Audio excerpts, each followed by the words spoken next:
কারণ উনি বুঝতে পেরেছেন উনি চলে যাচ্ছেন, উনি চলে যাবেন। ওনার জায়গা হচ্ছে এখন একমাত্র আগামী দুর্গাপুজোয় বাবুঘাটে বিসর্জন দেখবেন। কারণ এতদিন দেবী দুর্গার স্যালুট নিয়েছেন উনি কার্নিভালে। মানে কি কথা, দুর্গা ঠাকুরকে চেনালো কে? তৃণমূল কংগ্রেস আবার কে? কার্নিভালের মধ্যে দিয়ে আমাদের কাছে যতদূর খবর আছে দেবাদিদেব মহাদেব স্পিড পোস্টে নাকি চিঠি পাঠিয়েছিলেন কৃতজ্ঞতা স্বীকার করে নবান্নে। এখন তো উনি ঠাকুর দেবতার লাইনে চলে গেছেন। উনি বলছেন আমি বসে থাকবো, মাটি থেকে আর উঠছেন না, বলছেন ধর্ণা দেব। কার জন্য ধর্ণা?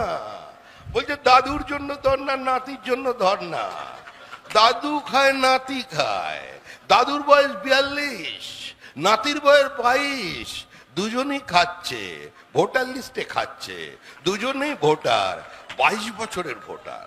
একবার ভেবে দেখুন বাবার সঙ্গে ছেলের বয়সের পার্থক্য কত, ভাবতে পারেন? বাবার সঙ্গে ছেলের বয়সের পার্থক্য 10 বছর। মানে কি ছেলে, একদম চমৎকার বাবা। এরকম তেজি বাবাকে তো খুঁজে বার করতে হবে 9 বছর বয়স থেকেই। হ্যাঁ, একদম 9 বছর বয়স থেকে 10 বছরে বাবা। ভাবা যায় ভারতবর্ষের বিভিন্ন বিশ্ববিদ্যালয়ে ডাক্তাররা গবেষণা শুরু করে দিয়েছেন এই বাবার খোঁজে।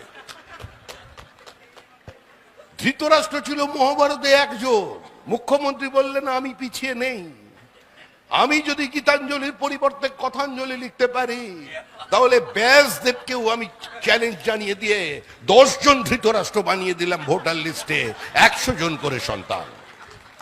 আজকে ওদের আমরা খুঁজে বেড়াচ্ছি, আমরা বলছি এদের একটা পদ্মভূষণ, কিছু নলে বঙ্গ বিভীষণ কি একটা দিচ্ছেন, ওইটা দিয়ে দেওয়া উচিত।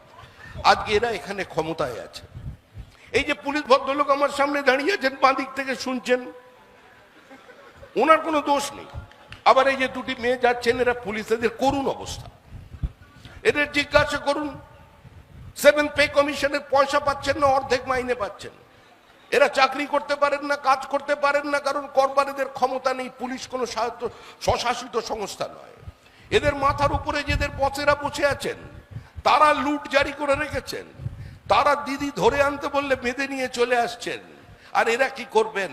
পুলিশকে আক্রমণ করবেন না। একদল পুলিশ এসছেন পার্টি অফিসে, যে বলছেন এর পরের দিন ইউনিফর্ম পরে আসবো, তৃণমূল চলে গেছে, দরকার হলে চাকরি চলে যাবে, আমরা এটাকে ছাড়বো না, এটাকে মেনে নেওয়া যায়। আরে আগে চোর ডাকাত পুলিশকে দেখলে পালিয়ে যেত। এখন মুখ্যমন্ত্রীর পাড়ায় চোর ডাকাতকে দেখে পুলিশ টেবিলের তলায় ঢুকে যাচ্ছে। আমি অল্প কিছুদিনের জন্য বিধায়ক ছিলাম বসিরহাট দক্ষিণ বিধানসভা কেন্দ্রে। হঠাৎ একদিন সকাল 7:30টার সময় বসিরহাট স্কুলের দিদিমণি ফোন করেছেন, বললেন দাদা ভালো আছেন? এমন ভালো আছি। দাদা এখনো ঘুমোচ্ছেন? কি বলবো, সত্যি কথা উনি ঘুমটা ভাঙিয়েছেন। বললাম না না, অনেকক্ষণ উঠে পড়েছি, বলুন না কি ব্যাপার। বলছেন কিছু সেরকম ব্যাপার নয়, সকাল থেকে না বাড়িতে বাড়িতে মহিলা পুলিশরা আসছে। আমি বললাম কেন? বলছে উত্তরাধিকারীর যাত্রা হবে। উত্তরাধিকারী আছেন না তৃণমূল কংগ্রেসে, ওনার যাত্রায় 2000 পুলিশ এসেছে, এত মহিলা পুলিশ এসেছে, কি করুণ ব্যাপার। ওদের জন্য কোনো শৌচাগারের ব্যবস্থা নেই।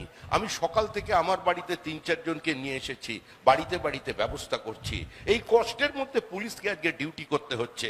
এদের আক্রমণ করবেন না। এরা বাধা দিচ্ছে, ঠিক আছে, বাধা দেবে, এদের কাজ। অতিরিক্ত যারা করছেন তাদের নামটা লিখে রাখবেন। আমার মনে হচ্ছে অতিরিক্ত করলে কিন্তু বিপদে পড়বে। তৃণমূলের সময় শেষ, তৃণমূল চলে যাবে সেটা তৃণমূল কংগ্রেস জানে। কারণ মুখ্যমন্ত্রী মমতা বন্দ্যোপাধ্যায় তিনি কোনো প্যারাট্রুপার পলিটিশিয়ান নন। তিনি মাটি চেনেন, মাটির গন্ধ জানেন। তিনি বুঝতে পেরেছেন যে শেষের সেদিনের আর বেশি দূরে নেই। কারণ তাকে বাবুঘাটে দাঁড়িয়ে এবার মা দুর্গাকে স্যালুট করতে হবে। মা দুর্গাকে এতদিন নিয়েছেন, এবার ওনাকে দিতে হবে। আর বিজেপিও বলছে আমরা তোমায় ছাড়বো না, হৃদমাজারে রাখিব, ছেড়ে দিব না। আমরা ওকে পশ্চিমবঙ্গের মধ্যেই রেখে দেব। আমরা রেখে দেবো পশ্চিমবঙ্গের এক প্রান্ত থেকে অন্য প্রান্তে তিনি দৌড়ে বেড়াবেন, পাহাড় থেকে সাগরে। পাহাড়ে গিয়ে তিনি মোমো বানিয়েছিলেন, মোমো রান্না করা শিখেছিলেন, এবার গিয়ে ওখানে ফ্রাইড মোমো বানাবেন, ফ্রাইড মোমো। ভাজা, চারিদিকে দেখছেন না? নতুন নতুন শিখবেন, বিজেপির বিরোধিতা করবেন।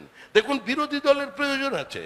বিরোধী দল না থাকলে কোনোদিন গণতন্ত্র তার নির্দিষ্ট সাফল্য পায় না। তাই আমরা আপনাদের কাছে বলতে এসেছি, মহিলাদের বারবার অপমান করা হচ্ছে। বলছে লক্ষ্মীর ভান্ডার। আরে লক্ষ্মীর ভান্ডার কি হবে? বলছে লক্ষ্মীর ভান্ডার দিয়ে মমতা বন্দ্যোপাধ্যায় জিতবে বিজেপি। আপনার মনে আছে? সবাইকে আমি কথাটা মনে করাই, আপনারা ভুলে যান বারবার। আপনারা একবার রাজ্য নির্বাচন কমিশনের চেহারাটা মনে আছে? আপনারা তো এখানে রাজনীতি করেন, রাজ্য নির্বাচন কমিশনের মুখটার কথা মনে করুন। কি নাম ছিল জানো ভদ্রলোকের? আমাদের রাজ্য নির্বাচন কমিশন, মুখ্যমন্ত্রী, হ্যাঁ, রাজ্য নির্বাচন কমিশন। সাংবাদিকরা তো মনে করবেন রাজীব সিনহা। আপনাদের কাছে তো ফটো আছে, একবার গোপটার কথা মনে করে দেখুন। একবার আপনি ওর ছাঁচটা খালি মুখে দেখবেন, একদম কুমোরটুলির অসুর, একদম অসাধারণ। সমস্ত মহিলাদের কাছ থেকে যে তা ফর্ম নিয়ে গিয়ে উনি তাদের পরাজিত ঘোষণা করে দিলেন। তারপরেও 11,000-এর বেশি আসলে পঞ্চায়েতে আমরা জিতেছি, তার মধ্যে 60% মহিলা। কারণ কি? কারণ ওই সমস্ত টাকা কার টাকা? আরে কে কার টাকা দেবে? আজকে ওরা লক্ষ্মীর ভান্ডার দিচ্ছে। আরে রাজ্যটা কিন্তু লক্ষ্মী ছাড়া করে দিয়েছে। লক্ষ্মী আসবার জন্য তো শান্তি চাই। এই বোমা গুলির মধ্যে কে আসবে? ওই জন্য আমরা ওই 10 হাত দিয়ে মাকে ধরে নিয়েছি অন্নপূর্ণা ভান্ডার।